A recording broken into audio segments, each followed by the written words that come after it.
우리 빌립보서 1장은 빌립보서가 쓰여지게 된 배경과 함께 교회가 직면한 어떤 영적인 안팎의 위기에 대해서 소상히 말씀을 좀 나누었었습니다. 이제 2장으로 넘어가면서 빌립보서 실질적인 본론에 우리가 도착을 했습니다. 2절은 이렇게 시작이 됩니다. 볼까요? 그러므로 그리스도 안에 무슨 권면이나 사랑이 무슨 위로나 성령이 무슨 교제나 긍휼이나 자비가 있거든. 근데 사실 오늘 이 1절서부터 채택된 4절까지를 보면 무슨 얘기를 하는지 문장 자체가 굉장히 복잡하게 쓰여져 있어요. 이 말이 그 말 같기도 하고 한 말 또 하는 것 같기도 하고 그렇게 쓰여져 있죠. 저만 그렇게 읽었는지 모르겠는데 하여간 본문을 세밀히 읽다 보면 도대체 초점이 어디 있는 건지, 그러니까 기쁘다는 얘기냐, 기뻐하라는 얘기냐, 잘 이해가 선뜻 안 돼요. 그런데 이게 이제 원래 우리말이 아니라 헬라 말을 수차례 번역하는 과정에서 어순이 막 뒤집어져 가지고 조금 뒤죽박죽된 느낌이 있습니다. 그래서 좀 정리를 하고 들어가도록 하겠습니다. 간단히 이해해서 교회와 성도는 어떤 관계를 통해서 우리가 나아가야 될 이 행렬을 정비할 것인가. 그러니까 이게 우리 전체 교회가 나아가는 방향이 하나의 진영이라면 그 열 또는 횡대 이런 것들이 어떤 포맷으로 앞을 향해서 가야 될 것인가, 어떤 진열을 짜야 될 것인가, 그 얘기를 조금 복잡하게 했습니다. 뒤집어져 있는 겁니다. 그래서 4절부터 좀 보도록 하겠습니다. 4절을 보시면 이 말이 사실은 맨 앞에 설명되었다면 그렇게 이해하는데 어려움이 없을 텐데 이게 좀 뒤집어져 있어가지고 4절만 한번 같이 읽겠습니다. 시작.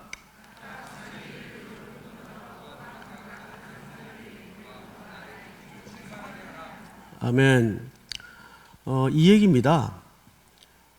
이렇게 하면 나의 기쁨이 충만하게 된다, 그 얘기가 아니고, 왜 4절이 먼저 나와야 되냐면 나의 기쁨이 충만하게 되려면 이런 일들이 진행이 돼야 된다는 것을 이렇게 설명을 한 겁니다.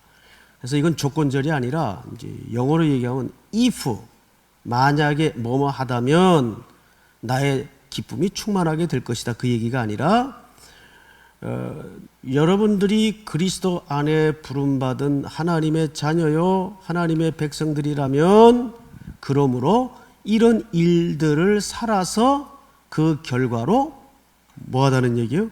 나의 기쁨이 충만하게 될 것입니다. 이 얘기를 이렇게 좀 복잡하게 서술을 해놨어요. 자, 그러면 한번 두 가지 케이스로 설명을 따로 드려보겠습니다.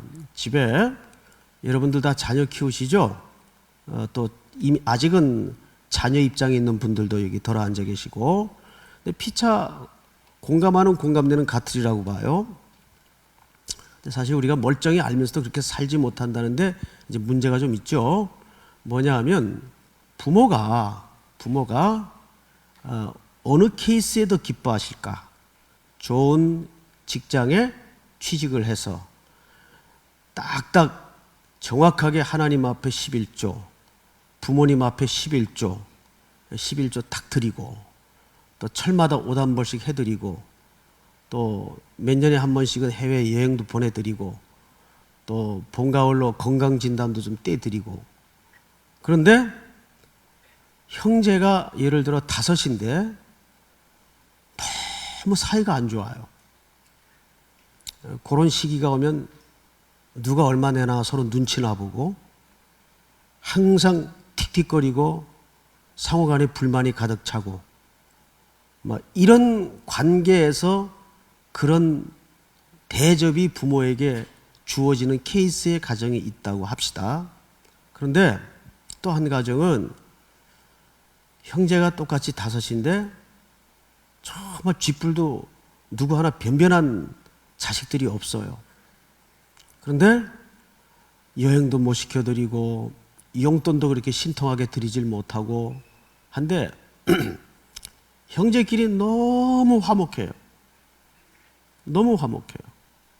자기네들끼리 아픔을 서로 보듬어 안고 말 한마디라도 따뜻하게 건네고 이런 관계 두 케이스가 있다 합시다. 부모님들만 한번 속으로 대답을 해보세요. 어느 걸 원하시겠어요? 전자일까요? 후자일까요? 아유, 난 그래도 전자가 낫겠다.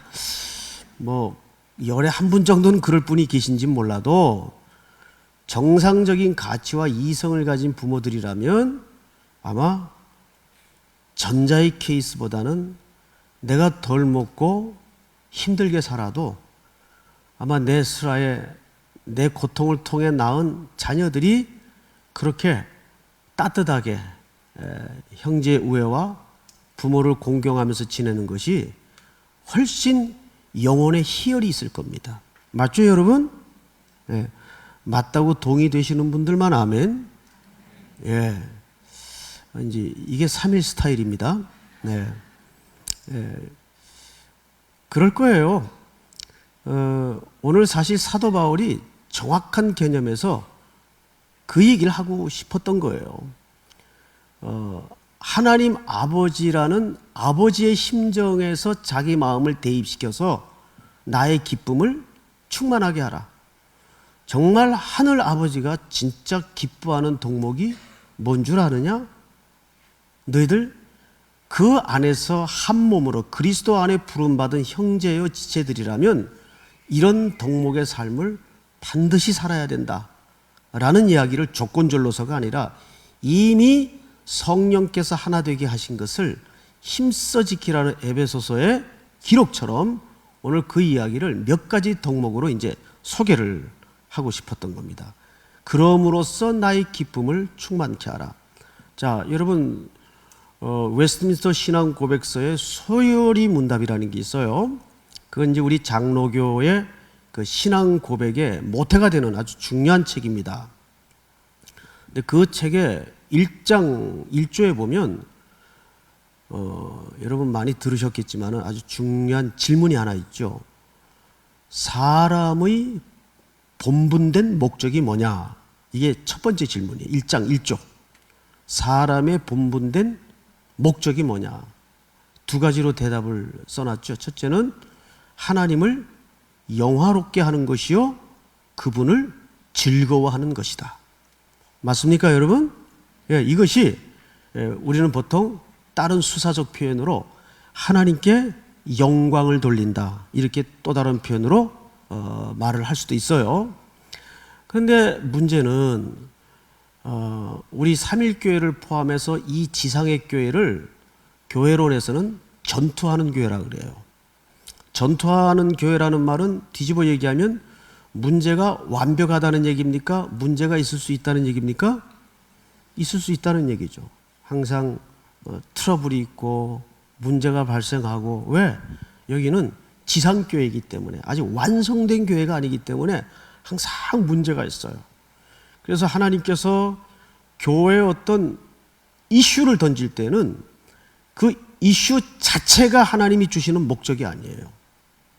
그 이슈를 통해서 교회가 더 견고하게 어떻게 하나 되어 가는 것을 연습할 수 있는가, 이것 때문에 일거리를 주고 숙제거리를 주는 경우가 다반사라 그 말이죠. 제가 이제 어느 목사님에게 들은 얘기인데, 저 미국의 어느 교회가 도저히 그 지역 특성상 거기서 더 이상 교회를 할 수가 없어서 교회 이전을 해야 돼요. 미국 교회는 이제 그걸 빌려 쓰는 케이스가 많다 보니까 그런 경우가 있죠. 교회를 이전을 해야 되는데 이전을 결국 못 하는 거예요. 왜냐하면 이제 당회에서 목사님하고 장로님들하고 이쪽이 좋겠습니다. 그러면 그쪽 지역에 가까운 사람들은 전부 찬성을 해요. 그런데 그쪽 지역의 이 로케이션상 조금 지역이 더 오히려 불편해지거나 떨어지면 마음과 뜻과 정성을 다해서 반대를 하는 거예요. 이렇게 몇 년이 훌쩍 가요. 그럴 수 있죠? 그러다가 이제 이것 때문에 큰 분란이 자꾸 생기는 겁니다, 교회가. 그래서 결국은 목사님도 떠나버리고 교회가 어려움을 당했다는 그런 얘기를 종종 듣습니다. 우리가 결국 하나 된다는 것은 내 이익을 먼저 내려놓지 않으면 절대 하나가 될 수가 없죠. 잠언서 18장 1절 같은 경우에는 무리에게서 나누이기를 원하는 자는 자기의 소욕을 쫓는 자니라, 이런 표현이 있습니다. 그리고 그러한 자들은 지혜를 물리치느니라. 뭘 물리쳐요? 지혜. 여러분, 구약 성경에서 항상 지혜는 누구를 은유적으로 묘사한 내용인가 하면 그리스도예요. 구약의 최고의 지혜가 뭡니까? 바로 그리스도를 얘기하는 거예요. 그러니까 무리에게서 나누기를 원하는 자는 자기 소욕을 쫓는 자이라 참 지혜를 물리치는 자니라. 그러니까 그 말은 이런 뜻입니다. 그리스도라는 몸에서 찢어지기를 원하고 해쳐지기를 원하는 것과 똑같은 결과를 갖게 된다는 얘기죠. 그래서 단테의 글 같은 거 이렇게 뒤져보면 아주 재밌는 그 설정이 하나 있어요. 지옥이 몇 층까지 있죠? 지하로? 지옥이 단테의 글에 보면 28층까지 있어요. 설정입니다. 야, 3.1교회 가니까 그 새로운 목사가 지옥은 지하 28층까지 있대. 또 앞뒤 문맥은 다 잘라버리고 그 얘기만 하시면 안 됩니다. 그 글에 보면 그 지옥이 28층까지 있다는데, 제일 28층, 지하 28층에 집어넣는 사람들은 어떤 종류의 사람들인지 아세요? 분열주의자들이 28층에 들어간답니다. 분열주의자들. 그러니까 그만큼 성경에서뿐만 아니라 이 분열을 책동하는 일은 굉장히 죄로 규정하고 있어요. 지난주에도 수요일 날 여러분들과 죄가 들어옴으로써 제일 먼저 시작된 게 뭐라 그랬어요? 분리. 내 정체성으로부터의 분리, 하나님께로부터의 분리, 남과 여의 분리. 기억나시죠? 피조물과 우리의 분리. 이게 전부 파괴를 얘기합니다. 전부. 단순히 나누어진다는 말에서 멈추는 게 아니라 전부 이지러지고 깨지고 파괴되는 과정을 그렇게 설명하는 거예요. 그만큼 사도 바울도 이 빌립보 교회에 대해서 지금 이 빌립보 교회는 루디아라는 여인의 집에서 개척된 교회로서 또 여성들이 조금 주도권을 갖고 있었던 것 같아요. 그래서 여성끼리 좀 알력이 심하고 그것이 점점 확대가 되어서 교회가 이렇게 아픔을 겪는 수준까지 지금 와 있다는 말이죠. 그것을 지금 사도 바울이 마음 아프게 강조를 하는 겁니다. 자, 그러면 어떻게 일체감을 가져야 되는가? 여기 한 4가지 덕목으로 사도 바울이 꼭 그래야 된다. 교회가 하나가 되려면, 여기서 말하는 교회는 단순히 건물, 어떤 공동체만을 말하는 것이 아니라 우리 사람과의 어떤 연대감, 이런 걸 얘기할 수도 있고 한 가정의 일일 수도 있겠죠.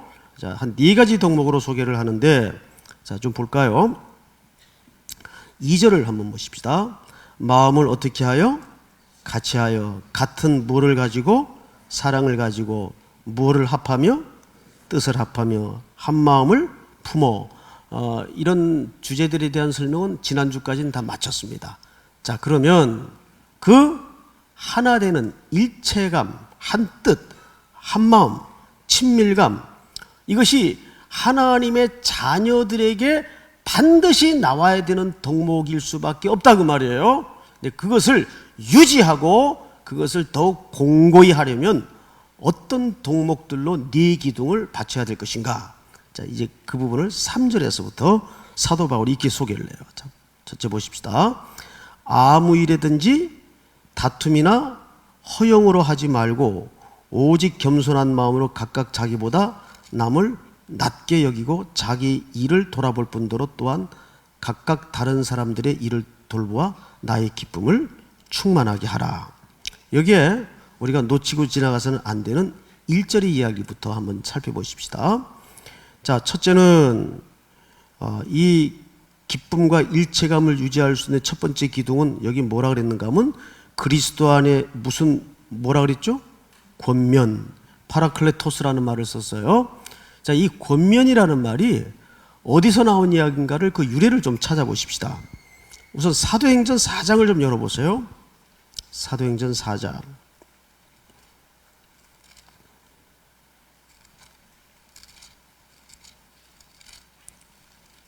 4장 32절부터 보십시다. 32절 보세요. 믿는 무리가 한 마음과 한 뜻이 되어, 여기도 한 마음 한 뜻이 나오죠. 되어 모든 물건을 서로 통용하고 자기 재물을 조금이라도 자기 것이라고 하는 이가 하나도 없더라. 33절 시작.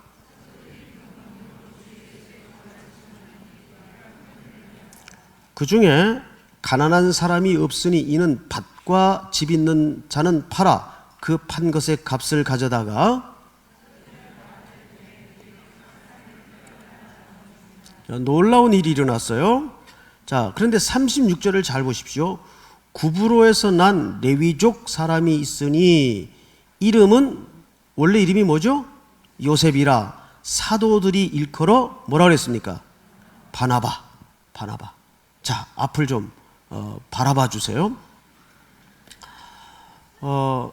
바나바라는 말이 옛날 성경에는 권위자라고 되어 있어요. 권위자라는 말은 이렇게 오소리티가 있는, 그런 권위가 있는 사람, 이런 개념이 아니고, 여기서 말하는 이 바나바의 별명에 붙여졌던 권위자, 여기서 이제 위로자, 이렇게 조금 편하게 번역을 했는데, 옛날 성경에는 권위자 바나바 이렇게 이제 해석을 했었어요.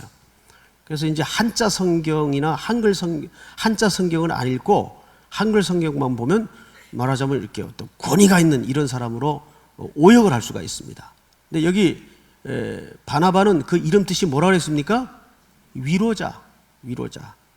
말 그대로 권하고 위로한다. 여기에서 뭐가 나오냐면 보혜사 성령님 별명이 뭡니까? 방금 정답을 말씀드렸는데 보혜사입니다. 성령님의 별명이 뭐예요? 보혜사. 보혜사라는 말이 뭡니까? 파라클레토스. 위로자란 뜻입니다. 그 말은 정확히 이런 뜻이에요. 늘 곁에 있어주는 분. 아멘. 이것은 소극적인 위로를 얘기합니다. 그런데 위로는 적극적일 때보다는 사실은 소극적일 때가 더 위로가 될 때가 있죠. 무슨 말인지 위로 받아본 분은 아실 겁니다. 너무 적극적으로 위로를 하면 신경질 나요. 안 그래도 속상해 죽겠는데 위로를 어느 적당히 해야지, 위로를 너무 지금 이 아픈 사람보다 더 지가 난리를 치고 막 그러면은 확 정말 짜증나요. 그러니까 위로는 두 종류가 있어요. 두 종류. 달래는 위로가 있고 소극적인 위로가 있어요. 근데 오늘 빌립보에서 한 이야기가 정확히 두 가지입니다. 그래서 빌립보에서 무슨 권면이나, 이 말은 정확하게 소극적인 차원에서 위로를 얘기해요. 이 말은 파라클레토스, 그냥 말없이 언제나 옆에 있어주는 사람. 그 밀양이라는 영화에 보면 그 전도연 씨가 나오죠. 그분 옆에 늘 누가 있었죠? 송강호 씨가 있었어요. 항상. 그래서 한때 이제 그것이 기독교를 뭐 비아냥거리는 영화는 아니지만 송강호 복음이라는 용어까지 한때는 유행을 했었습니다. 그 영화 때문에. 항상 그 남편을 잃고 아들 하나 데리고 남편의 고향에 내려오죠. 밀양에 내려와서 거기서 또 아들이 유괴당해서 남편의 죽음보다 더 지독한 고통을 겪어요. 사람들이 또 특별히 예수 믿는 사람들이 위로한답시고 온갖 종교적인 행위로 너무너무 적극적으로 오히려 역효과와 악영향을 주는 경우들을 몇 가지 사례로 영화에 펼쳐 놓습니다. 근데 그때 동네 약간 불량스러운 그 송강호라는 청년이 예수도 잘 안 믿는 사람인데 그냥 남편 잃고 자식마저 잃어버린 그 여자가 좋아서 항상 진자리 굳은자리 마다하지 않고 그냥 말없이 옆에 졸졸졸 그냥 따라다녀요. 그러니까 참 교회가 어떤 때는 그런 사람 많지도 안 되는 입장에 놓여져 있을 때가 있어요. 여기 무슨 위로나라는 말은 정확하게 소극적인 위로를 얘기해요. 그 다음에 성경을 돌아가서 오늘 빌립보서 2장을 좀 보십시다. 2장을 보시면 무슨 권면이나 사랑의 무슨 위로나 같은 얘기가 두 번 반복한 듯 하죠. 그런데 정확하게 사랑의 무슨 위로나라가 이 위로가 무슨 위로인가 하면 이 위로야말로 소극적인 위로와는 그냥 묵묵히 옆에 있어주는 위로와는 달리 이것은 말 그대로 달래주는 위로입니다. 달래주는 위로. 아직 살아있잖아. 힘내야지 어떡하겠어. 이렇게 달래주는 위로. 그러니까 정말 위로는 너무 적극적이고 너무 드러나고 자기 만족에 가까운 그런 위로보다는 그냥 그 아픔과 슬픔을 겪고 있는 사람 옆에서 그냥 묵묵히 같은 편이 되어주고 같이 있어주고 그럴 때 더 큰 위로를 받는 경우가 많죠. 이건 정확히 두 가지 개념을 얘기합니다. 그 다음에 성경을 좀 보십시다. 사랑이 무슨 위로나 또 뭐예요? 성령의 무슨 교제. 자, 이 성령의 무슨 교제라는 것은 교회가 일체감을 가지고 하나 되는 데 있어서 인간적인 어떤 연합이 능사가 아니라 여기에는 강력히 성령이 하나 되게 하신 그 성령의 교제를 경험하라 그 말이에요. 그 말을 어디서 정확히 하는가 하면 요한 1서에서 정확히 합니다. 한번 찾아볼까요? 요한 1서 1장을 한번 열어보세요. 뒤로 넘기면 요한 1서가 나오죠. 요한 1서 1장 6절 7절까지 한번 볼까요? 같이 시작.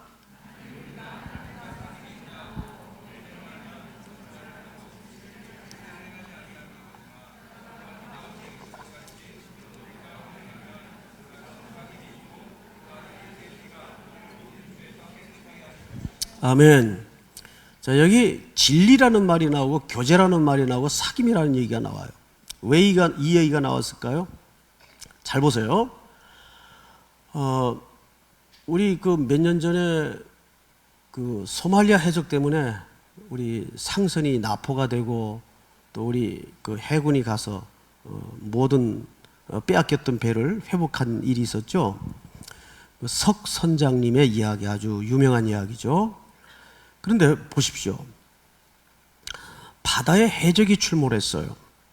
그리고 우리 한국, 대한민국 해군과 붙었습니다.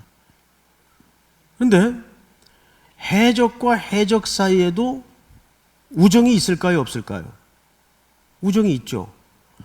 자기네가 불리하고 어떤 위기에 몰렸을 때 같은 해적들이 도와줍니다. 뭐 하면서? 도둑질 하면서. 맞죠? 이것은 피상적인 관계를 볼 때는 해적과 해적 사이에도 의리예요. 우정이에요. 근데 이런데 기독교가 슬쩍 진리를 헷갈릴 때가 있어요. 우정처럼 보이는데 이거는 근본적으로 뭡니까? 우리 대한민국과 완전히 반대에 있는 대한민국의 국익을 또는 인간의 존엄성을 말아먹고 해치는 이건 도적대예요. 그러면 그들의 우정이 우선입니까? 지금 말씀드린 이런 해악과 인간의 존엄성을 파괴하는 이 근본적인 윤리가 우선입니까? 근본적인 윤리가 우선이죠.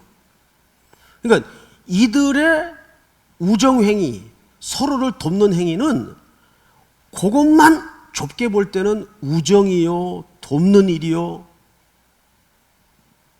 좋은 일 같으나 그것은 뿌리 자체가 지금 행동 자체가 뭡니까? 잘못된 일이에요.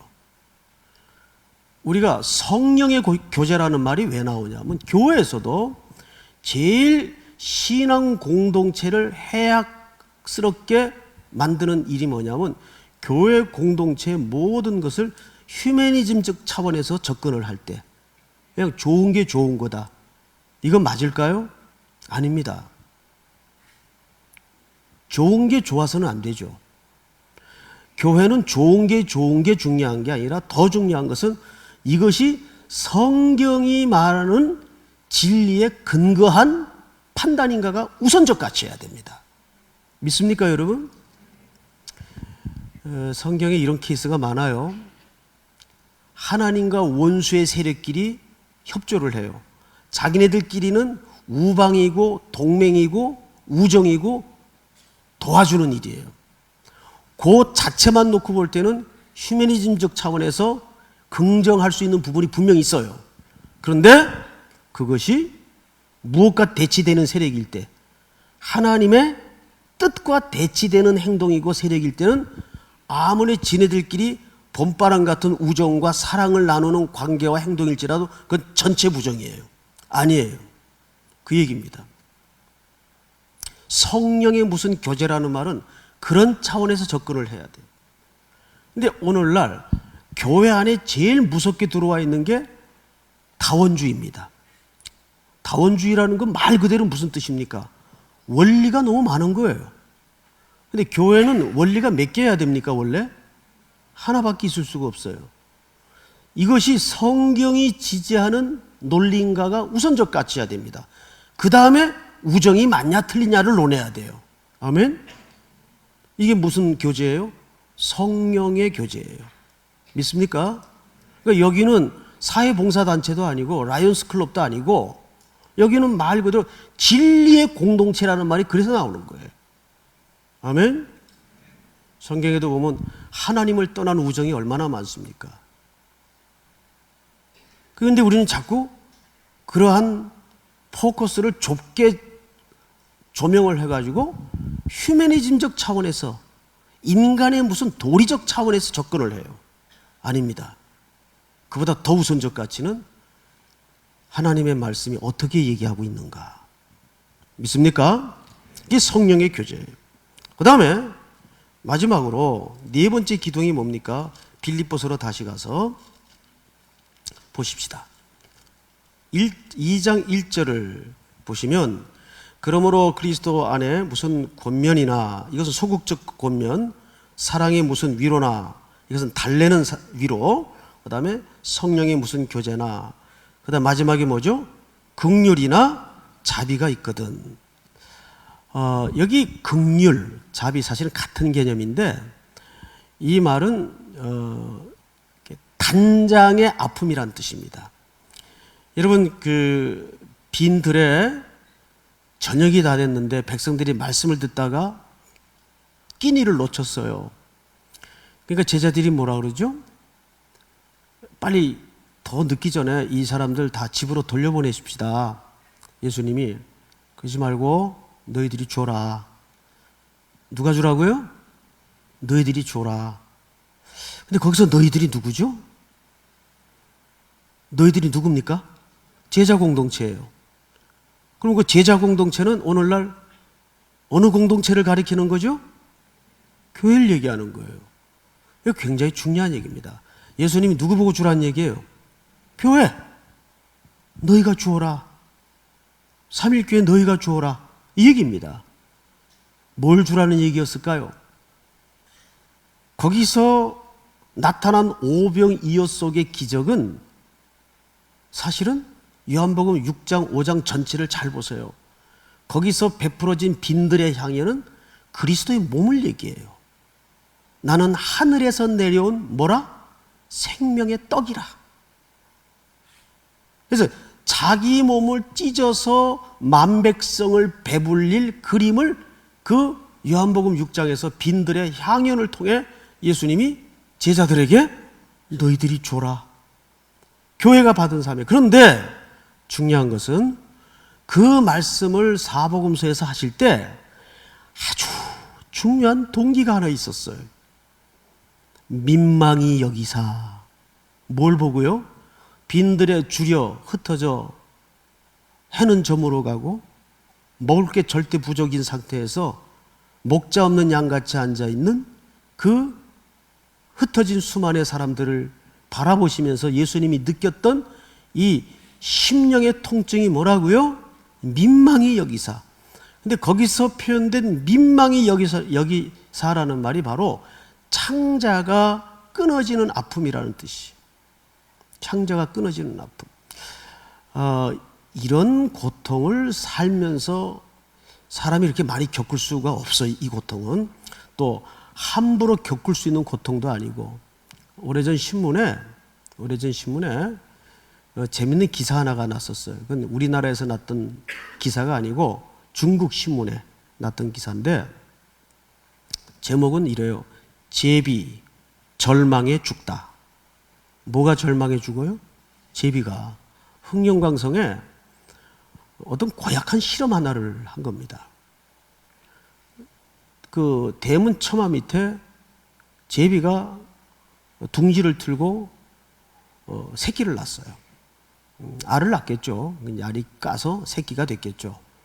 부화가 돼 새끼가 됐는데, 그 뭐 조류지만 미물이지만 그 동물들이 갖는 그 부성애, 모성애라는 것은 인간 이상의 장면이 굉장히 많습니다. 절대 사람은 새끼를 버려도 동물들은 그런 경우가 거의 없어요. 그런데 누군가 무슨 실험을 했는가 하면 그 제비의 모성을 실험하려고 했는지 모르겠는데 새끼를 거기서 한 마리 꺼내가지고 어미제비가 보는 앞에서 바늘로 이렇게 찌른 거예요. 바늘로. 참 잔인한 실험이었던 것 같아요. 그러니까 그 광경을 본 어미제비가 그 대문 문지방에다가 날아오면서 머리를 박고 어떻게 할 수 없으니까 미치는 거예요. 조류에 불과한 미물이지만 그 자기 새끼가 해악을 당하는 광경을 보면서 미치는 거예요. 그러다가 그냥 그 대문 그 뭐라 그러나 이 들보에다가 온몸을 던져서 죽어버린 거예요. 그리고 몸을 열어보니까 이 내장이 다 꼬인 겁니다. 새까맣게 타버리고 내장이 다 꼬인 거예요. 그래서 그 제목이 제비 절망에 죽다. 예수님께서 빈들에 흩어져 먹을 것 없이 저물어가는 저녁에 백성들을 바라본 가슴이 민망히 여기사라는 말은 창자가 끊어지는 통증을 가지고 봤다고 말이에요. 근데 여기 무슨 긍휼이나 자비가 있거든이라는 말이 정확히 그 얘기입니다. 그러니까 이것은 우리가 성도와 성도 간의 관계가 부모 자식 간에 내지는 형제 자매로 가족의 관계로 들어오지 않으면 이거는 절대 느낄 수가 없는 공동체의 관계예요. 맞죠, 여러분? 이것은 무엇을 강조하는 겁니까? 얼마나 교회가 가족으로서 더 옹골지게 만들어 가져야 되는가를 이렇게 설명하는 거예요. 근데 이것은 교회가 어느 정도 단위까지는 가능한 이야기인데 이렇게 막 수천 명, 수만 명이 돼버리면 참 이런 관계가 쉽질 않아요. 저는 지금 우리 교육자들 이름도 지금 완벽하게 못 외우고 있는 형편인데요. 자꾸 막 앞에 글자 뒤에다 갖다 붙이고 막 이래요. 이름 부를 때도. 신용기를 신용식이라고 자꾸 그러고. 왠지 신 목사님 그 이름에는 식자가 들어갈 것 같아서. 그래서 교회가 메가급이 되어 갈수록 점점 강화시켜야 될 영역이 뭐냐면 가족 단위를 확인할 수 있는 소그룹 운동이 견고해져야 돼요. 맞죠, 여러분? 그래서 전도회, 진별, 리더그룹 모임 이런 것들 여러분 빠져나가지 마시고 열심히 모이셔야 됩니다. 이거 하나의 이제 오랜만에 적용거리를 주는 거예요. 그래서 히브리서 기자가 뭐라 그랬어요? 말세가 가까울수록 사람들이 모이기를 패한다 그랬어요. 근데 다행스럽게 우리 삼일교회는 정말 모이는 데는 세계적인 교회예요. 모이는 데는. 제가 인정해요. 이거는 굉장히 복음적 스타일입니다. 이것이 또 삼일 스타일이기도 합니다. 요즘 유행하는 노래 가사 그 중간에 보면 갈 때까지 가볼까라는 대목이 있어요. 우리는 그런 막가라식의 그런 개념이 아니라 정말 주님 오시는 날까지 우리 삼일교회가 가족 공동체로서 네 가지 덕목을 기억하십시다. 첫째는 뭐예요? 무슨 권면이나 사랑의 위로나, 세 번째는요 성령의 교제, 진리를 기초로 한 교제를 얘기하는 거예요. 마지막 네 번째는요 긍휼이나 자비, 가족이 되어가는 중요한 네 가지의 기둥을 말합니다. 아멘. 우리 다 일어나십시다. 찬양 하나 할까요?